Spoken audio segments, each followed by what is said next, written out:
에덴 동산과 천년 왕국과 최후 심판,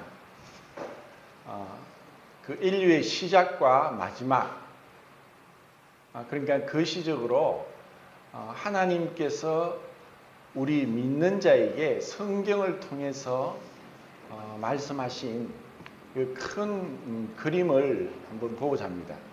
때로는 그 나무를 보고 풀을 보지만 비행기를 타고 하늘에서 이래 숲을 바라보는 것도 필요하고, 또 베드로후서에 보면은 너희들이 원시치 못하고 그거는 이제 멀리 바라보지 못한다고 했는데, 우리가 인생을 살면서도 한 치 앞을 내다보지 못하는 인생이고 내일 일을 자랑할 수 없는 인생이지만, 그래도 우리가 1년 뒤, 5년 뒤, 10년 뒤, 20년 뒤를 준비하면서 또 그것을 희망하면서 살아가는 삶과 정말 아무 대책 없이 준비 없이 살아가는 인생은 완전히 다릅니다. 그리고 또 우리가 은혜로 구원받았음에도 불구하고 그 하나님이 우리에게 말씀하신 그 인생의 그 전반적인, 그리고 인류 역사를 통한 하나님의 그 말씀을 생각지 아니한다면은 믿지 않는 자와 똑같이 우리 앞에 있는 현실을 두고, 또 지금 현 세계 정세, 경제적 상황을 두고 우리 마음이 힘들고 또 낙담이 될 수도 있습니다. 그리고 또 아직 복음을 깨닫지 못하신 분들이 이러한 그 하나님이 우리 인생에게 계획하시고 또 약속하신 것이 어떠한 것인지를 바라보면서 정말 진지하게 자기 인생을 생각하고 하나님 앞에 회개하고 돌아오는 것이 얼마나 필요하고 중요한지를 또 생각해 보겠습니다. 우선은 지난 시간에 여러 가지 이제 종말론에 대한 몇 가지를 이렇게 한번 살펴봤었는데, 그 그림을 제대로 이렇게 설명을 못한 것 같고, 또 마태복음 24장에서 또 중요한 부분을 또 놓친 것 같아서 다시 한번 보겠습니다. 우선 마태복음 24장 37절부터 41절까지 같이 한번 읽도록 하겠습니다. 마태복음 24장 37절부터 41절까지 시작.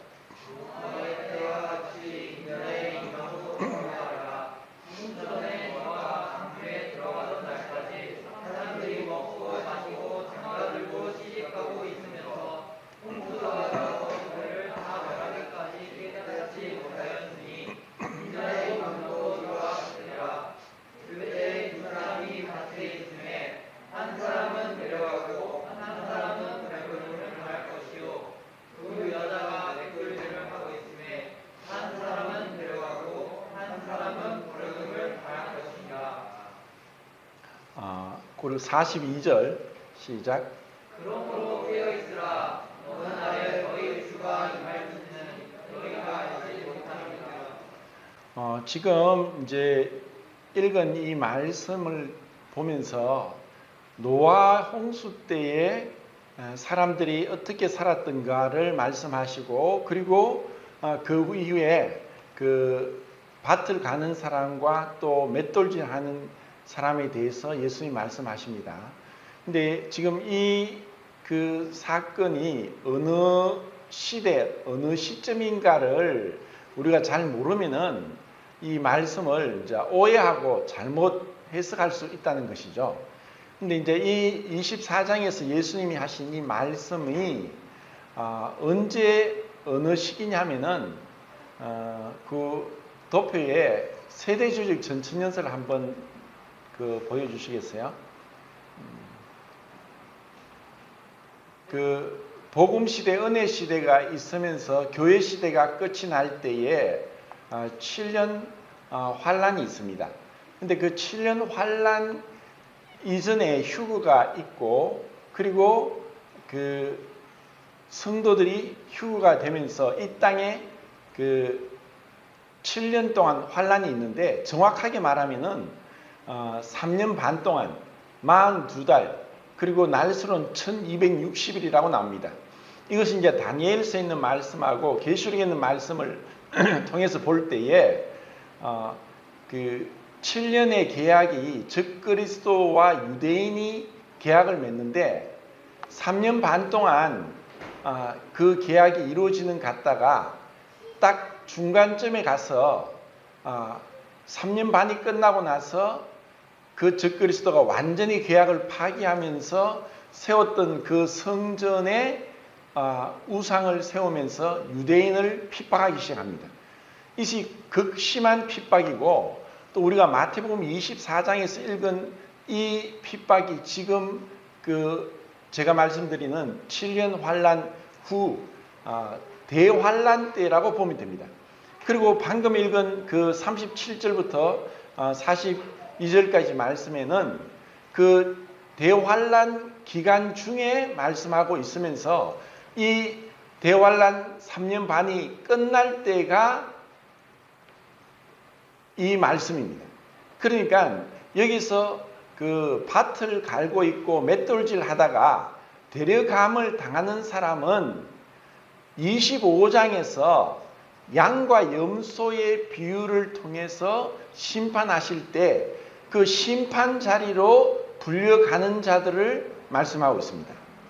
그러면 남겨진 사람들은 어떤 자들이냐? 천년왕국에 들어가는 자들입니다.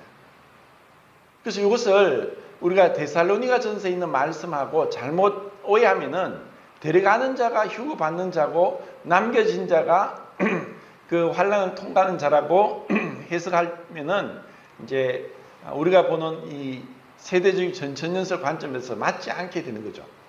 그리고 이제 지난번에 우리가 봤던 마태복음 25장의 양과 염소 비유에서 누구가 예수님이 내 형제 중에 지극히 작은 자에게 한 것이라고 할 때 그것은 엄밀히 말하면 7년 환란이 끝나고 천년 왕국이 들어가기 전에 열국 심판이라고 하는 그 때에 있을 심판을 얘기합니다.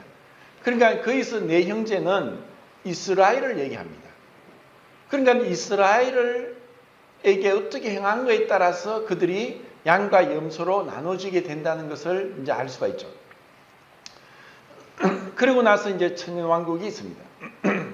제가 지난 시간에 그 천년왕국을 말씀을 드릴 때 사실 그 천년왕국이 이스라엘 백성, 특별히 아브라함, 이삭, 야곱에게 하신 그 약속, 이 땅에 대한 축복, 그리고 이 땅에서 그들이 번성할 것에 대한 그 축복을 문자적으로 성취시키는 것이라고 말씀을 드렸습니다. 근데 이것을 좀 더 그 다양하게 볼 것 같으면은 하나님께서 우리 인생에게 우리 인류를 향해서 어쩌면 마지막으로 베푸시는 축복의 자리가 천년왕국입니다. 자, 우리는 이제 알기를 이제 에덴 동산에서 하나님이 모든 것을 준비하시고 마지막 날 여섯째 날에 사람을 창조하셨습니다. 하나님의 형상과 모양대로 사람을 창조하시고 그리고 그 사람이 눈을 떠 보니까 모든 것이 준비되어 있습니다. 모든 것이 부족함이 없이 보시기에 심히 좋았더라 하시면서 우리 인간에게 필요한 모든 것을 주신 거예요. 그리고 모든 것을 할 수 있게 할 뿐 아니라 또 하나님이 어떠한 책임도 주셨습니다.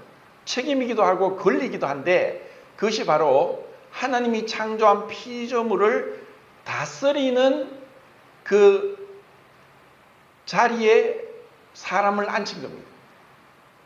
그러면 사람은 그 하늘의 새와 땅의 모든 동물들과 그 물속에 있는 고기들을 다스리는 그 권한을 부여받게 됐습니다. 그리고 에덴 동산을 지키라고 했습니다. 에덴 동산을 지키라는 것은 침입자가 있다는 것입니다. 어떤 침입자가 있을 것인데 지켜라. 그리고 거기에 또 한 가지 금령, 금지 명령을 주셨는데 동산 중앙에 있는 선악을 알게 한 나무의 가시를 먹지 말라라고 하셨습니다. 너희가 죽는다고 하셨습니다. 이것을 두고 사람들이 하나님 너무하십니다. 불공평합니다. 그거를 두지 않았으면은 선악을 알게 하는 그 나무의 가시를 두지 않았으면은 우리가 범죄하지 않았고 우리 인생에 죄가 들어오지 않았고 지금 같은 고통이 없지 않았습니까? 하나님 왜 그걸 두셨습니까? 하고 따지고 하나님 앞에 그것을 원망하고 한다면은 그 사람은 진지하게 자기 자신을 봐야 됩니다. 그럼 내가 왜 남자로 여자로 태어났느냐? 내가 와 지금 이 시대에 대한민국에 태어났느냐? 왜가 내 지금의 부모의 이 가정에 태어났느냐? 내가 왜 키가 이렇고 내 생김새가 이렇고 내 능력이 어떻고 이렇게 따진 것 같습니다. 우리는 이러한 인생들이 나의 어떤 모든 것들이 하나님이 주신 선물입니다. 내 것이 없습니다. 하나님이 모두가 주셨습니다. 그런데 하나님이 주신 것에 대해서 하나님이 이 선악과를 둔 것이 하나님의 잘못이다. 이것을 먹게 했으니까 그리고 그것을 방관하고 내버려 두었으니까 한다면은 우리를 하나님이 단순히 아무 생각 없이 그냥 복종하게 하고 로봇과 같이 하나님 앞에 맹목적으로 복종만 하게 하는 그러한 피조물이 아니라 자유의지를 가지고 하나님을 사랑할 수 있는 관계로 만들었다는 것을 부정하는 것이 됩니다. 사랑에 대한 조건은 자유입니다. 강압을 한다면 사랑이 될 수 없습니다. 하나님은 우리에게 심지어 하나님의 말씀을 불순종하고 떠날 수도 있도록 자유로운 자로, 왜 그러냐면 우리를 진정으로 사랑해서 자발적으로 하나님과의 관계를 맺기를 원하셨습니다. 그런데 우리는 첫사람은 그것을 지키지 못했습니다. 이것을 두고 사람들이 다 조상 탓이다. 조상 탓이다. 어떻게 보면 우리 인생은 그 조상으로부터 벗어나려고 해도 그 유전적, 환경적 요인을 벗어나는 것은 불가능하다고 볼 수 있습니다. 그러니까 율법에도 하나님의 말씀을 불순종하는 자에게 3, 4대까지 내가 형벌을 내리신다. 3, 4대까지. 그렇지만 에스겔에서 분명히 아버지가 신포도를 먹었다고 아들의 이가 시겠느냐? 각각 자기가 행한 대로 심판을 받는다. 이 두 가지가 모순되지 않습니다. 분명히 우리는 그 유전적인 영향을 받기도 하지만 우리 각자의 불순종으로 심판받습니다. 분명히 첫사람 에덴 동산에서 아담이 불순종했지만 그로 인해서 죄가 세상에 들어오고 죄로 말미암아 사망이 왔지만 우리는 어떠한 사람도 그 에덴 동산에 있었을 때 그와 같이 불순종할 수밖에 없다는 것을 우리는 인정해야 됩니다. 그것이 뭐냐? 천년왕국입니다. 자, 천년왕국을 통해서 우리 인간에게 하나님 하신 말씀은 마지막까지 우리에게 기회를 주십니다. 그 천년왕국 때는 에덴 동산과 다른 것이 하나 있습니다. 무엇이 다를까요? 요한계시록 20장을 보겠습니다.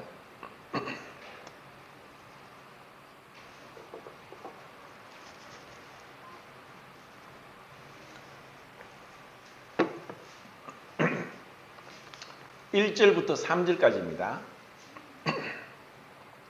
시작.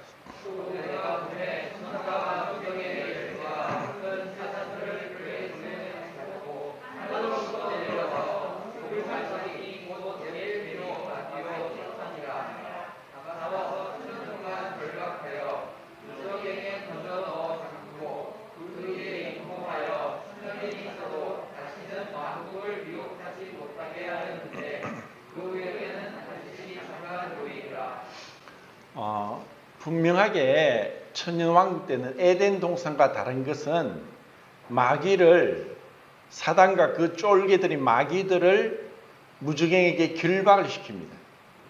그리고 이 천년왕국 때에 놀라운 하나님의 마지막 인류를 향한 모든 축복들을 부어주십니다.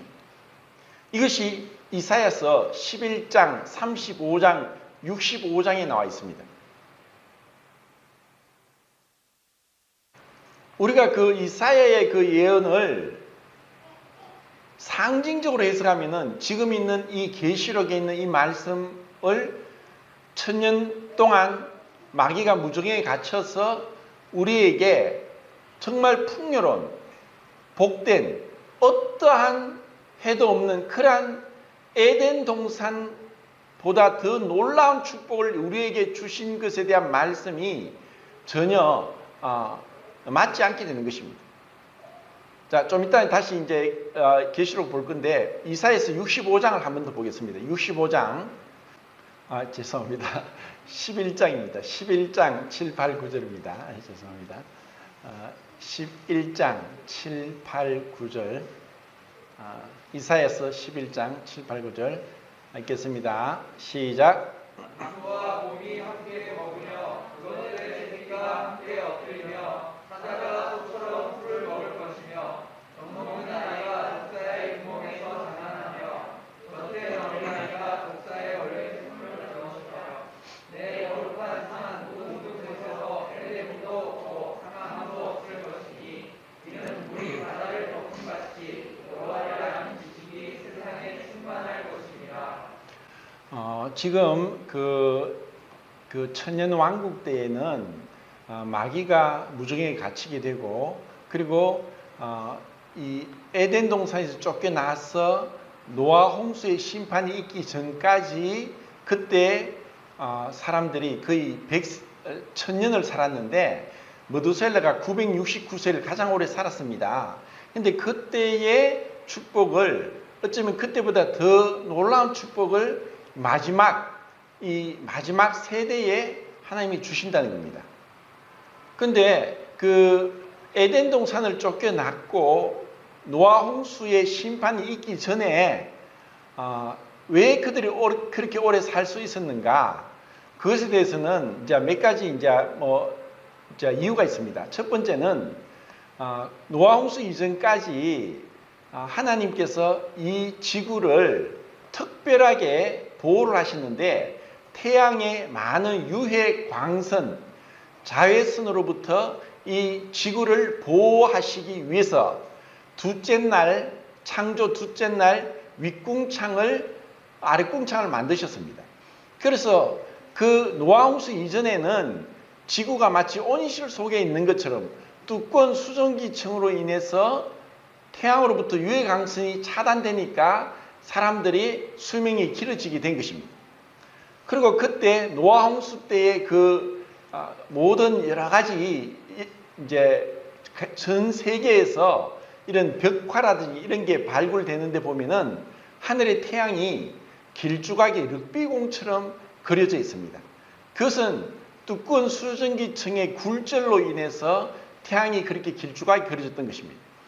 그리고 오늘날의 지구의 대기 조건으로는 40일 동안 전 세계적으로 비가 내릴 수 없습니다. 그리고 노아 홍수 때에 하나님이 윗궁창의 물을 터뜨리시고 아랫궁창의 물을 터뜨리시면서 40일 만에 온 지구가 모두가 잠기게 하셨습니다. 그리고 노아 홍수 이후에 하나님께서 9장 6절인가 3절에 두 가지가 있는데 우선은 그 가인이 아벨을 죽이고 나서 하나님이 가인에게 표를 주셨습니다. 그 표는 가인이 그 동생을 죽인 것으로 인해서 다른 사람들이 가인에게 보복 살인을 하지 못하도록 한 것이 가인의 표였습니다. 근데 노아 홍수가 끝나고 나서는 하나님께서 인간을 심판할 수 있는 사형 제도를 허락하셨다는 것이 첫 번째고, 두 번째는 육식을 허락하신 것입니다. 노아 홍수 이전에는 모두가 채식을 했습니다. 그리고 채식을 하도록 했다는 것의 증거는 우리 몸의 장기를 통해서 알 수 있습니다. 하나님 만든 동물은 육식동물과 채식동물로 나눠집니다. 근데 육식동물과 채식동물의 가장 큰 차이는 이빨과 그리고 장의 길이입니다. 위장이 있고 대장, 소장이 있는데 그 장의 길이가 초식동물은 자기 키의 10배 정도의 장의 길이를 가지고 있습니다. 그런데 육식동물은 그 위장의 장의 길이가 자기 키의 한 3배 정도밖에 되지 않습니다. 그리고 육식동물은 이빨이 모두가 송곳니입니다. 그런데 초식동물의 대표인 양과 소는 이가 모두가 어금니입니다. 자, 이와 같은 차이로 인해서 그리고 반추동물이라고 하는 대세김질하는 동물은 위가 4개입니다. 그리고 첫 번째, 두 번째 위에는 위산이 나오지 않기 때문에 대세김질을 해도 쓰지 않고 충분히 대세김질을 할 수 있다는 것입니다.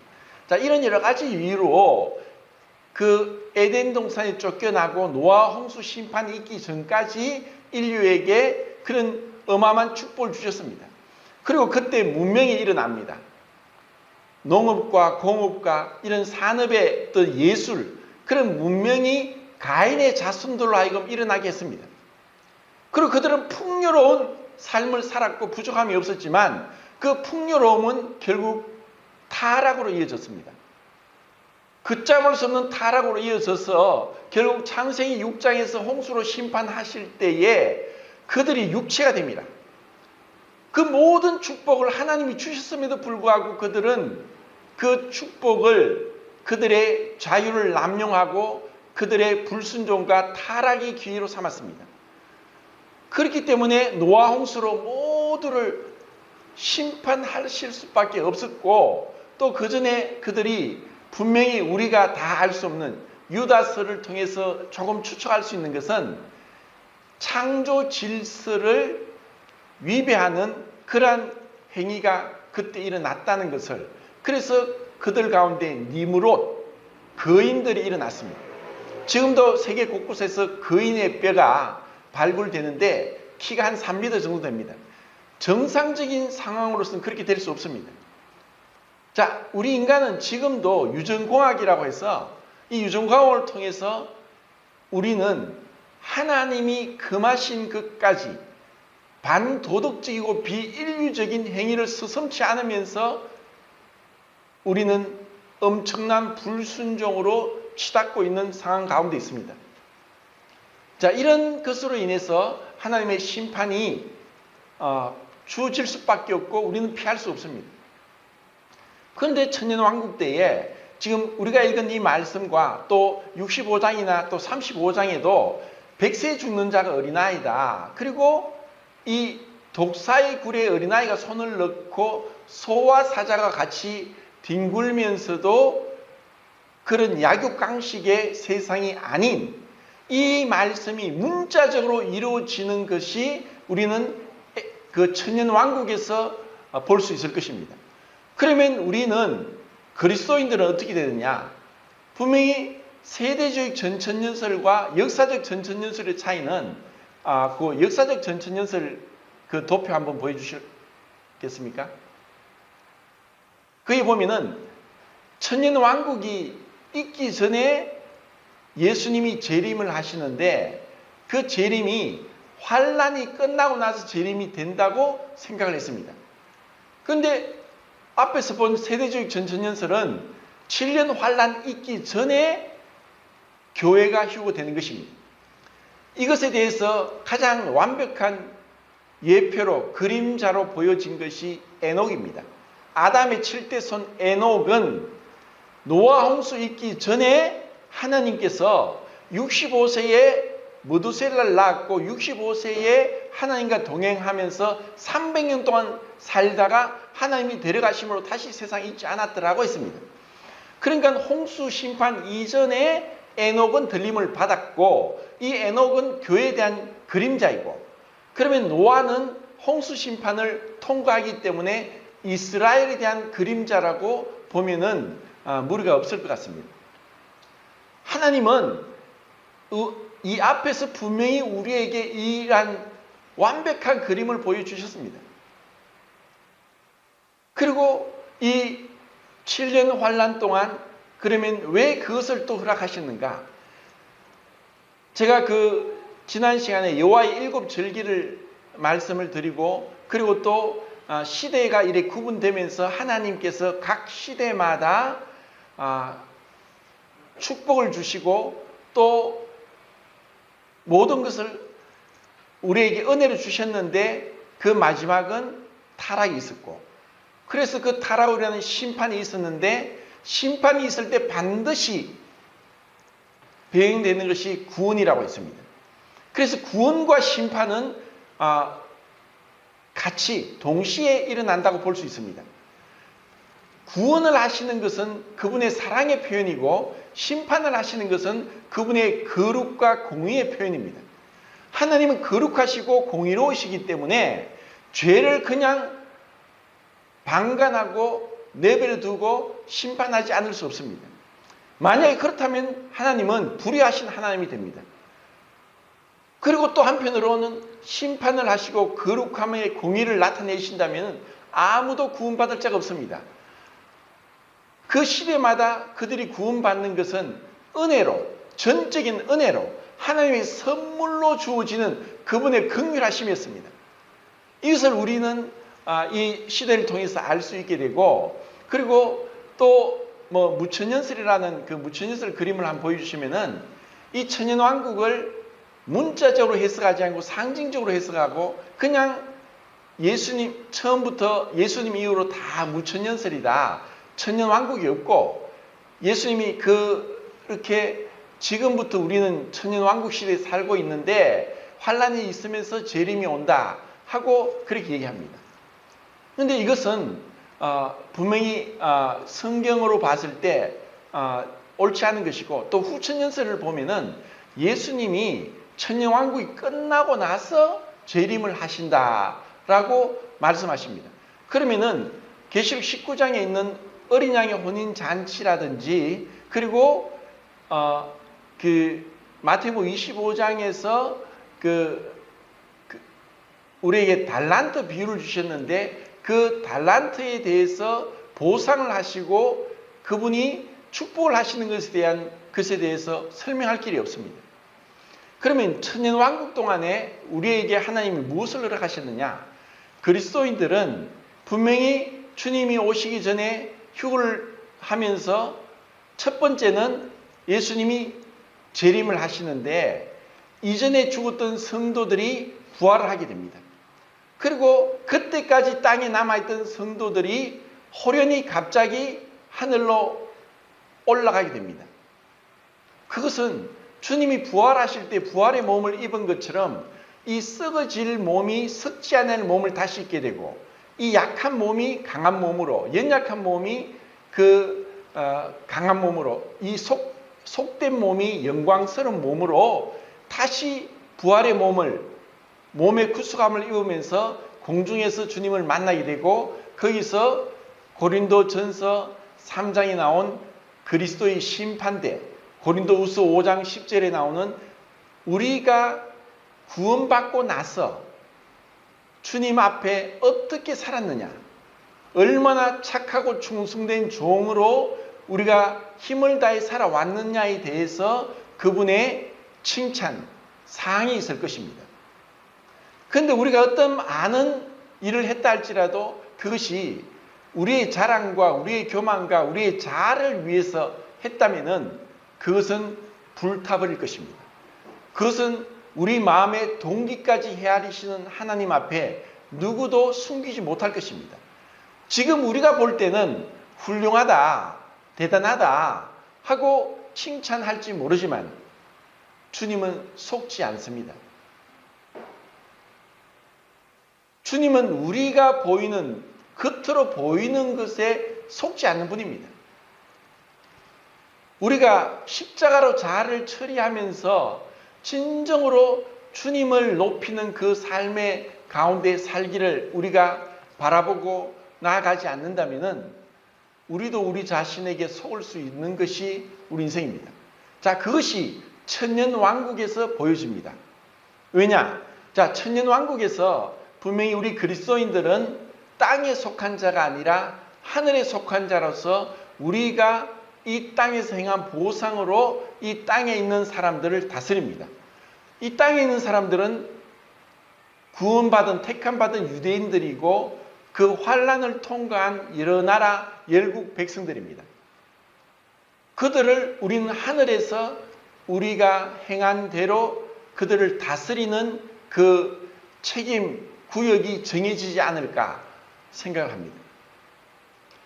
그리고 이 땅에서 그런 천년 동안의 축복이 있는데 그 축복을 받은 우리 인류에게 하나님이 또 마치 에덴 동산의 선악과와 같이 무중행에 있던 사단과 그 졸개 마귀들을 마지막에 한 번 더 풀어놓으십니다.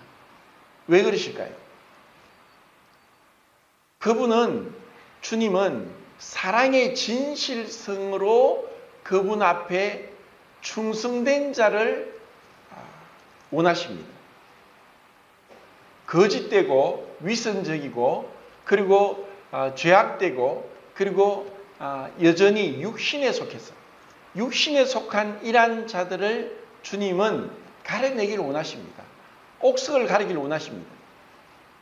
자, 지금 우리 그리스도인들에게 세 가지 원수가 있습니다. 첫째는 지금도 불순종의 아들들 가운데 역사하는 사단입니다. 그리고 그 사단은 택한 자마저도 삼키려고 우는 사자같이 달려들고 그리고 예수님을 40일 동안 줄이신 가운데 광야에서 시험을 3번을 했지만 그 3번의 시험은 우리 모두에게 지금까지 마귀가 우리를 공격하는 시험입니다. 육체적인 욕망, 인간적인 자랑, 그리고 영적인 권력에 대한 탐욕, 육신의 정욕과 안목의 정욕과 이성의 자랑. 그것은 이 사단이 우리를 계속 유혹하는 것입니다. 그래서 우리는 사단을 예수 그리스도 이름으로 대적하는 것입니다. 마귀를 대적하라. 그러면 너희를 피하리라.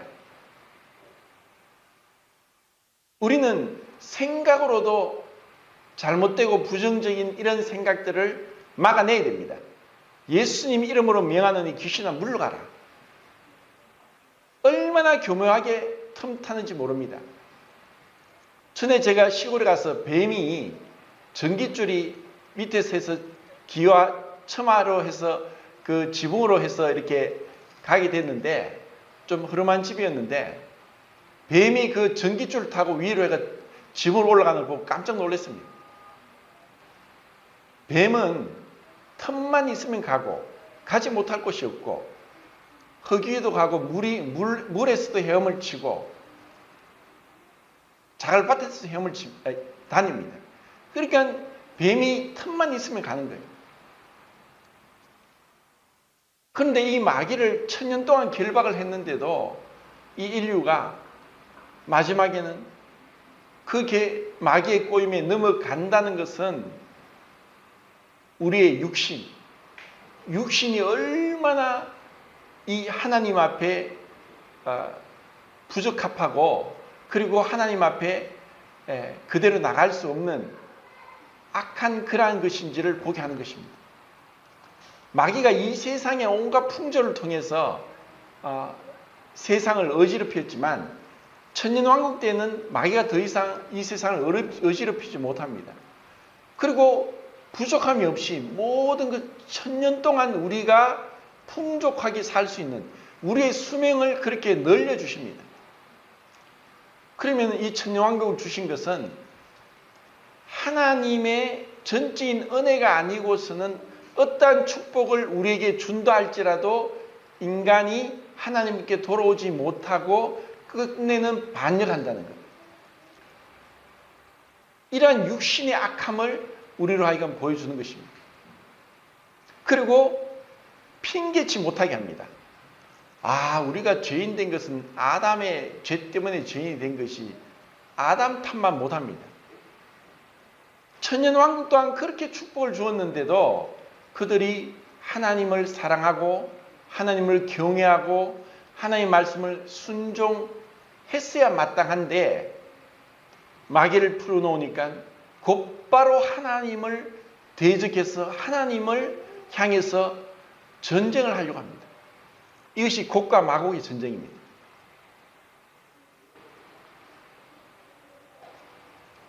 흔히 그런 얘기를 합니다. 가장 거룩한 사람은 자기가 가장 죄악된 사람인 것을 아는 사람입니다. 빛 가운데로 나갈수록 우리의 어둠이 드러납니다. 거룩하게 살려고 할수록 내가 거룩하지 못하는 것을 깨닫습니다. 내가 가만히 걸어가면은 공기저항을 못 느끼지만 빨리 달리면 공기저항이 더 세집니다.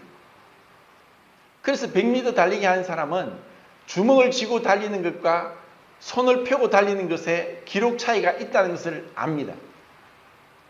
지금 우리는 지구의 중력을 못 느끼지만 등산을 하면은 중력으로부터 벗어나면 벗어날수록 힘이 듭니다.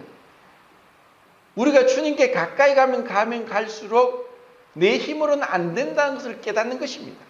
그래서 기도하지 않을 수 없고 말씀을 의지할 수 없고 내 육체를 복종시키지 않을 수 없다는 것을 깨닫는 것입니다. 이것이 우리에게 주어진 은혜입니다.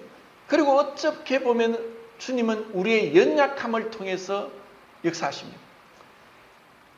하나님이 인간에게 어떤 한 인간에게 혼적인, 영적인, 육적인 축복을 가장 많이 부여한 사람이 누구냐? 제가 볼 땐 솔로몬입니다. 솔로몬보다도 더 복을 받은 자가 없습니다. 근데 솔로몬은 말할 수 없는 타락을 했습니다. 또 남자들이 지금도 저도 뭐 남자라서 그런 거 있지만 왜 그렇게 쓸데없는 데 호기심이 있는지, 호랑이와 사자가 싸우면 누가 이기느냐, 뭐 그런 유치한 이런 그 의문. 그리고 옛날에 뭐 김두한이 구마적과 신마적과 어떻게 싸웠느냐, 뭐 야인시대 뭐 이런 뭐 싸움에 대해서, 그리고 어떻게 이것이 보면은 뭐 정당의 스포츠를 통해서 뭐 어디하고 어디에서 뭐 A매치를 해가지고 우리나라가 이겼다는 등, 뭐 전에 우리나라가 이집트하고 축구 경기를 했는데 4대1로 이겼다고, 그게 뭐 계속 나옵니다.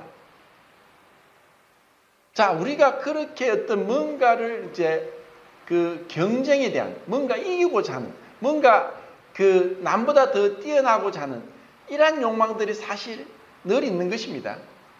그런데 우리가 원하는 대로 모든 것이 주어지고 잘 나가고 정말 승승장구한다고 그것이 하나님의 축복인가? 오히려 그것이 그의 독이 될 수 있고 그것이 오히려 하나님을 만나지 못하게 할 수 있습니다. 나는 왜 이렇게 능력이 없어? 나는 왜 이렇게 못생겼어? 나는 왜 이렇게 키가 작아? 나는 왜 이렇게 뭐 할 줄 아는 게 없어?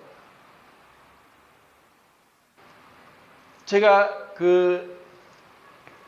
지난주에 구도자를 만나서 이렇게 교제를 하고 있는데, 교회를 2년 동안 다녔는데 복음을 한 번도 들은 적이 없어요. 천국과 지옥에 대해서, 죄에 대해서도 성경 공부도 하지 않았고 새벽기도도 나가고 했는데 설교도 들었는데 헌금하라 소리만 들었대요. 너무나 안타까워요. 그래서 제가 이제 복음을 전하고 이렇게 했는데 정말 이 죄에 대해서 자기가 아직까지 벗어나오지 못하고 있으면서도 여전히 그 마음에 하나님은 불공평하시다. 왜 누구에는 돈을 저렇게 많이 주고 누구에는 이렇게 가난하게 하느냐. 오로지 관심이 돈이에요, 돈. 그럼 교회를 나가는 것은 어떻게 하든 좀 축복을 받기 위한 그런 굉장히 이기적인 마음이 있는 거예요. 그걸 정말 죄가 뭔지를 모르고 정말 어떻게 보면 하나님에 대한 불평이 있어요. 그래서 제가 하나님은 절대로 불공평하신 분이 아닙니다. 하나님은 정말 공의로우신 분입니다. 그래서 제가 이제 송명희 시인의 간증을 그렇게 보내주었습니다. 그러고 나서 이렇게 통화를 했는데 보셨어요? 거의 봤대요. 어떠세요? 하니까 부끄럽네요. 부끄럽네요. 이렇게 이야기하더라고요. 그러니까 송명희 시인은 날 때부터 뇌성 1급 뇌성마비로 태어났습니다. 그는 온몸이 뒤틀리고 앉지도 못하고 혼자 할 수 있는 게 말도 제대로 못합니다. 그 인생이 얼마나 비참했어요. 학교도 간 적이 없어요. 학교도 가고 싶고, 그런데 그에게 성경밖에 없었습니다. 할 수 있는 건 성경을 보는 것이었어요.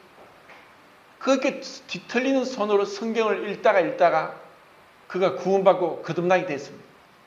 그래서 그가 시를 쓰게 됩니다. 그녀가 시를 쓰는 거죠.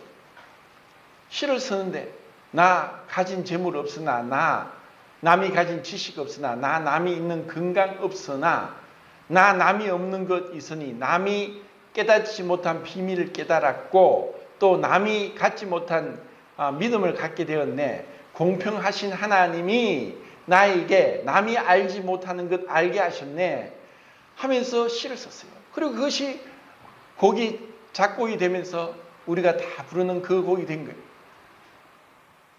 어쩌면 우리에게 그 부족함이 오히려 나의 부족함을 깨닫고 하나님 앞에 엎드리게 하고 하나님을 의지하게 하는 하나님의 축복이 될 수 있는 것입니다. 우리에게는 분명히 우리가 살아온 인생에 대해서 내가 불공평하다, 또 원망을 하고, 또 아니면은 그것을 누리고 할지라도 언젠가 우리 모든 인생은 하나님 앞에 서게 되어 있습니다. 그리고 결산복을 하게 되어 있습니다. 어쩌면 우리는 에덴 동산이나 천년왕국처럼 지금 그렇게 축복 가운데 살고 있습니다. 사실 부족함이 없어요. 사실 우리나라가 지금 많은 축복을 받았어요. 70년 전만 하더라도 우리나라는 세계에서 가장 못 사는 나라였습니다. 가장 못 사는 나라로 원조를 받지 않으면 살 수 없었고, 우리는 정말 길거리에 거지가 그냥 늘렸고 노숙한 사람이 늘렸던 그런 시절이 있었습니다. 온 산은 황폐했고 폭탄을 맞아서 나무 하나 없고 유엔에서 와서 보고하기를 대한민국은 100년 동안 살림을 회복하지 못할 것이라고 그렇게 단정을 했어요. 그런 이 나라에 이렇게 축복을 주셨어요. 이런 좋은 의료시설에 그냥 병원과 약국이 늘렸어요. 저는 생각할 때 천년왕국 때도 뭐 이런 병원과 약국 없지만 이렇게 편안하게 살지 않겠느냐. 근데 우리에게 정말 만족이 있고 감사가 있고 또 주님 앞에 대한 경배가 있고 그분에 대한 그 찬양이 있습니까? 그리고 주님이 나의 주인이다. 내 것이란 아무것도 없다. 내가 맡은 것에 대해서, 내가 받은 은혜에 대해서 내가 어떻게 그 사랑을 표현할 거냐. 정말 그 주님에 대한 사랑을 표현하는 것이 그날에 주님이 우리에게 주시는 엄청난 축복입니다. 이 땅에서 사람들이 누가 대통령이 되었다, 누가 총리가 되었다, 누가 어떤 구청장이 되었다, 누가 시장이 되었다, 그것을 위해 달려갑니다.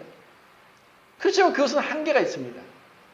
천년왕국 때에 우리 그리스도인에게 주님이 주시고자 하는 축복이 바로 그것입니다. 우리가 어느 지역을 맡게 될 것입니다. 그리고 그들에게 참된 그 하나님을 가르치고 하나님을 경배하는 것을 가르칠 겁니다. 우리가 어떻게 주님을 섬겼느냐에 따라서 그분의 보상이 주어진다는 것입니다. 그런데 그것을 깨닫지 못할 때 우리가 지혜 있고 착하고 충성된 종이 되지 않고 그냥 주님의 오심에 대해서 준비하지 않는 자가 될 수 있습니다. 분명히 구원받은 자는 어떤 형벌이 없을 것이지만 부끄러움은 있을 겁니다. 그 부끄러운 구원을 고린도전서에서 3장에서 말씀하고 있습니다. 자, 다시 그러면 계시록 20장으로 돌아와서 12절부터 마지막 절까지 읽겠습니다. 시작.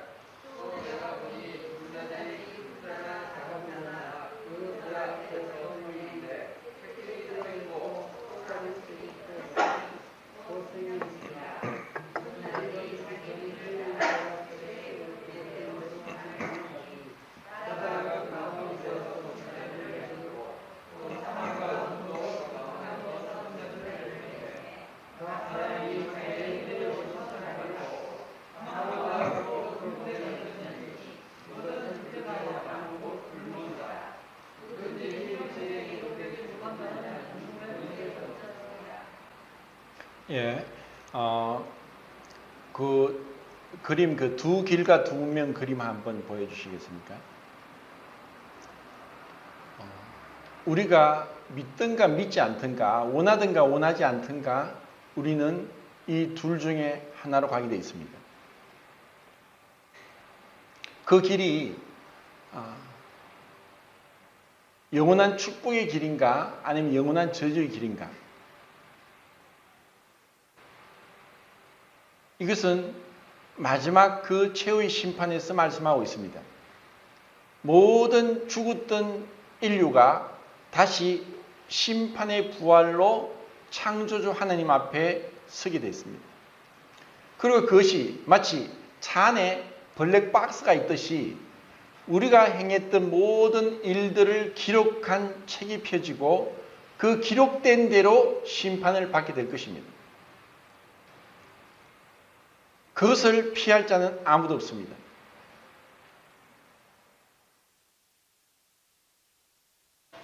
그리고 그 심판을 통해서 둘째 사망을 말씀합니다. 이것으로 인류의 역사는 끝이 납니다. 그리고 그 이유에 대해서는 성경에 사실 나오지 않지만 이 영원한 지옥이 더 이상 죽을래도 죽을 수 없고 고통이 끊이지 않고 탈출할 수도 없고 두 번의 기회도 용서받을 기회도 회개할 기회도 없는 곳에서 슬피 울며 이를 갈며 불못에서 고통을 당한다고 했습니다. 왜? 하나님이 이렇게 은혜 주시고 축복하시고 모든 걸 주셨는데 그것에 대해서 거절하고 부인하고 믿지 않고 그리고 외면하고 무시했던 자들에 대해서 하나님이 이렇게 오래 참고 기다리시고 회개하고 구원받기를 바라시고 구원의 길을 예비하시고 전도자를 통해서 교회를 통해서 구원받은 성도를 통해서 이렇게 외치고 믿게 했는데도 고집 가운데 회개치 않은 마음 가운데 외면했던 자들은 이 영원한 형벌을 피할 수 없습니다. 이것은 우리 믿는 자에게도 두려움이 됩니다. 하나님 왜 그렇게까지 하셔야 됩니까? 왜 하나님 그렇게까지 하십니까? 우리는 소돔과 고모라가 불과 여왕으로 멸망받기 전에 아브라함이 주님 앞에 중보기도 했던 것을 압니다. 아브라함이 알았던 것은 소돔과 고모라가 얼마나 타락했는가를 알았습니다. 그리고 하나님의 심판이 얼마나 무서운지를 알았습니다. 그리고 그가 또 알았던 것은 하나님이 자비를 베푸시는 분이라는 것을 알았습니다.